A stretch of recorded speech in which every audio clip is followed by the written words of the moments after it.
الله مقدر المقدور ومصرف الأيام والصهور، وأحمده على جليل نعمه، وهو الغفور والشكور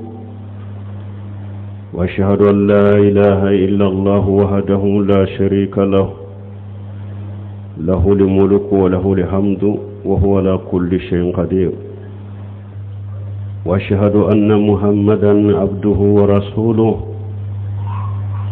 البشير النذير والسراج المنير، صلى الله عليه وعلى آله وأصحابه وسلم تسليما كثيرا إلى يوم البعث والنصور. أما بعد، أيها الناس اتقوا الله تعالى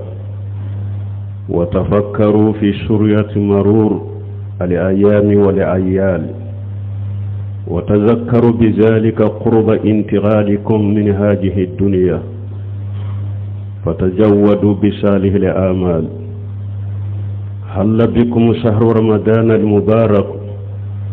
بخيراته وبركاته، وإشتم جميع أوقاته، ثم انتهى وارتهل الشريعة، شاهد عند ربه لمن عرف قدره وعمل فيه الخيرات، وشاهدا على من تجاهل فضله وشاء فيه بإداءته. أنبي الله تنو مسمي ni ale de be ko bella tige, ale de be tilew yelema ani kalo mbatanu akanema ka kanema mina kacha kosobe. ala de yafa masay, ala de barkada masay. Be seriya ma site minni bato cila makka kani ala kelempewte je nyogonte ala la. Mara yale de taye, tanu yale de taye, ale ala de bese fembela. Ambe seriya Muhammadu alaka jondo, alaka chidendo. Nisonjia bagado, bagabali kelado, lampado lampa min norelendo. Kisi aninema ave chidenka, anaka dunkeu, anaka sawau, alaku kisi min kacha kosobe. Katafo kununi do ani charli do. No temina kaboy hadama demu ayeshira alanye. Akatasi akamiri tile yele munu fule nenye, ani su yele mali munu fule nenye, ayetta sakamiri ula. Oka hakili jigi akaboli la jiya kono. Tile yelema su yelema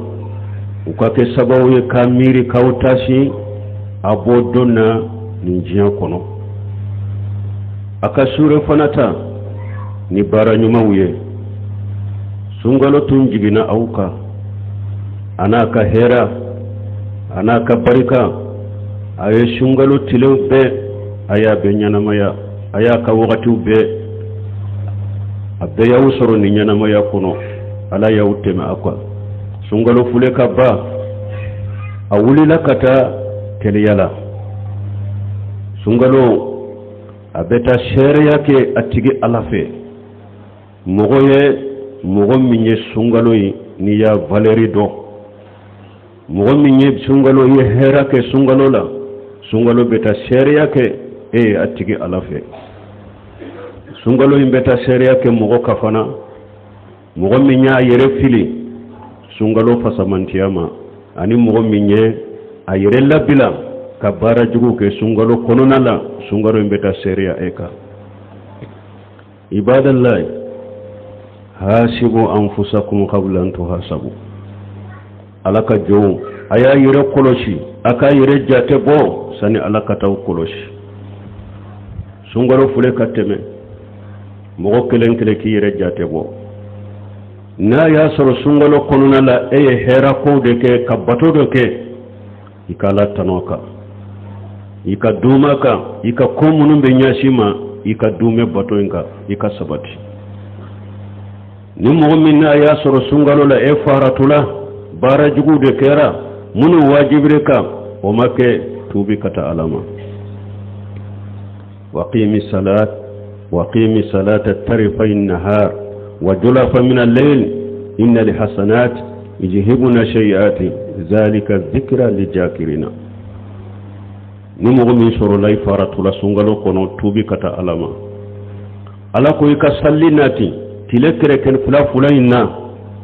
ika do koy bara nyuma beke sababu ka bara jugulata ni mogo min faratula tubi kata alama wattabi shay'atan alhasana tamuha ciden fana ko ni bara jugu ke nyuman tugala nyuman beke sababu ka bara jugu nyoni ka boye ni mogo min tunye ala batolay hera maye sabati de ja sufyan ibn abdullah ila rasulillah sallallahu alaihi wasallam wa qala ya rasulullah qul li fil islam qawla la ash'alu ahadan khayraka فقال صلى الله عليه وسلم قل آمنت بالله ثم استقيم سفيان بن عبد الله أنا نتشيد ما أكو تشيد كما دو فوني سلامي يكونو كما نينتم مغورين ينكالا ني إتي تشيد نكو فوني نيكا فوي دالا كل مناني علي ندارا على وكوفي أولي مناني والتوحيدين إكا سبتاكا نعم أستقيم على جدتي أستقيم في رمضان أستقيم ما دام الدم يجري في أروقك استقيم في رمضان استقيم في شوال وشعبان استقيم على شرع الله حتى تلقى ربك وهو أنك راضي وقال لحسن البصري ليس لأمل المؤمن أجلا دون الموت فقرأ قوله عز وجل وأعبد ربك حتى يأتيك اليقين سفيان بن عبد الله أقول تشيد كما فوني سلام يكونو كما من ننت مغورين ينكالا أقول أفون لي منني علي إكاسبتي نعم إسبتي سراجلنك إسبتي توحيدك إسبتي لمنيك إسبتي تشيدنك سنك isabati tanke jolibe sirikile farikolola jolibe boli ifasawu kono isabati sungalola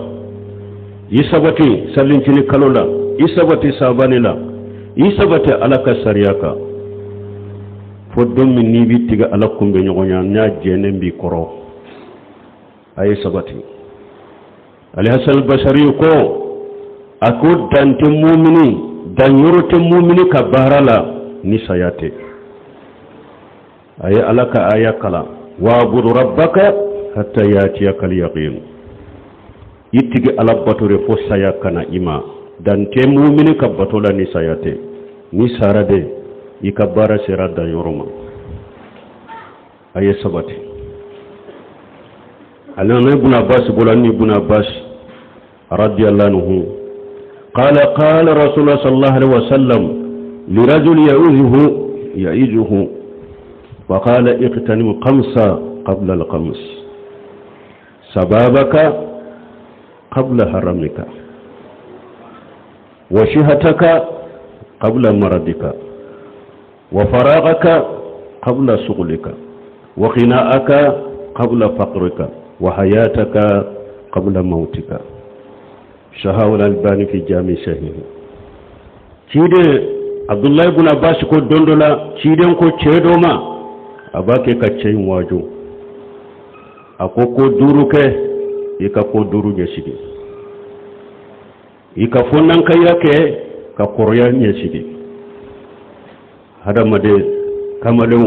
demisenu amunu nya fonnan kaye ika fonnan kayake ke ka korya nyeshidi hada madambe fondan ka yalla wakati mi bese ka bato doke ibe ka bese ka gire ka jodoke ni korolaite se kokoy sani koroki dese bato dola ki sigi nola ki dadilanka ifondan ka wakati bara chaman ke alay ika ke kika koroya nyasigi ciden ko ni kene yalendo wakati mi ika kene ya wakati ke kabana wakati nyasigi ni kene yalendo wakati mi bato chaman ke alay ijija ijesiri isabati ala batoka hari ni ibanana idara iteshaka bato mununke ni kene yalen tumbuke ala guka baraji kontine hari bana bagato mo kene yale ibe ala bato munun nafila mununke nafila salilo nafila sundo ni bana yidesala ala ba baraji kontine ye mena ya sore tumbe kene yala wakati mi make bato ke lay ina na bana iteshaka bato ke o ye perdie ciden ko tuguni ako farahu tambi bolo wakati min nima sugula ko ma chaya bolo ako wakati ke ka sugula wakati nyesigide sani ka sugula problemu ka chaya bolo demba ya ka chaya bolo ko ka chaya bolo tambi wakati bolo wakati mi ala batoke ikake ka sugula wakati ko nyesigi ciden ko sallallahu alaihi wasallam ako ikanyana mayake kasaya nyesigi ibe balo la wakati mi ibe nyana maya wakati mi oke kasaya nyesigi yajidi tumbu ode fo tumami abanana ayere deba yere waju ya yajidu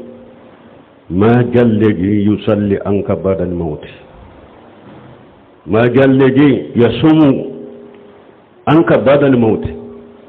man jallegi yahiju anka ba'da al-maut man jallegi yatasaddaqu anka ba'da al-maut ayere banu bagato de ban nim fo yere yajidu ikanyana ma yakono ni yere masallim min ke fatulen ko be jombe salliye yajidu fatulen ko be jombe suye yajidu fatulen ko be jombe hiju keye yajidu fatulen ko be jombe sadaqati boye hadama da yere jijade sungalo de banna alama bade ni jamana on fana kabato chogo laje kabakodo sungalo misiru falendo tew nafila de yoye fana fardaw ye mogoteye misiru kun illa marham rabbi wala hinana mogo kelen kelen munuma ala fana ko hadithul qudsiya kono akuma taqarraba ilayya abdu bi shay ahabba ilayya mimma aftaradatuhu alayhi ako jommi yere ne alala ni foye min kadiye katimen ka fardaka jommi yere ne alala ni bato shiye min kadiye katimen min fardaya ika fardaw ka soro misiru kono de kadi alay katimen nafilawka aya yere jija sungalu de banna bato mabade sufe nafila be aba nola sumba nola summa ba sagati boba nola amaba sungalo de banna ni mogo min tumbe sungalo koni de bato ha sungalo banna de ka bato banna men ni mogo tumbe ala de bato ala yem masa minyate sa